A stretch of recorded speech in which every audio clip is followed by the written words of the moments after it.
আসবে হয়তো আমি ভিডিও মনে হয় আবার বানাতে পারবো না আপনাদের মাঝে আপনাদেরকে দেখানোর জন্য। এত কষ্ট করে আমি ভিডিওটা দেখেন, আপনারা অনেক বড় জঙ্গল। আপনারা ভাবতে পারবেন না যে এত বড় জঙ্গল আমি কিভাবে ঢুকলাম। এখানে আমার একটা ছোট ভাই বাদার আছে, তাদের সাথে পরিচয় হয়ে আমাকে একদিন ইনবক্সে নক করলো, ভাই আমাদের আমাদের বাড়ির পাশে একটা বন আছে, বনটা যদি একটু ভিডিও করতেন তাহলে অনেক ভালো হতো।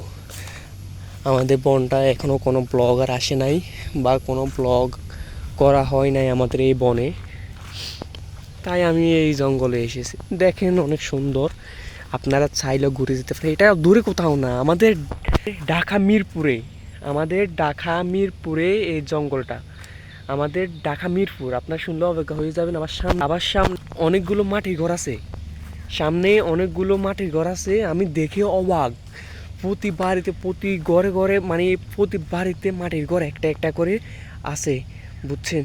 একবারে আপনারা দেখলে বা অবাক হয়ে যাবেন, কি বলবো। আমি তো পারতেছি না, ওখানে মানুষ আছে এই জন্য ভিডিও করা। আচ্ছা, আমি আজকের জন্য ভিডিওটা শেষ করলাম।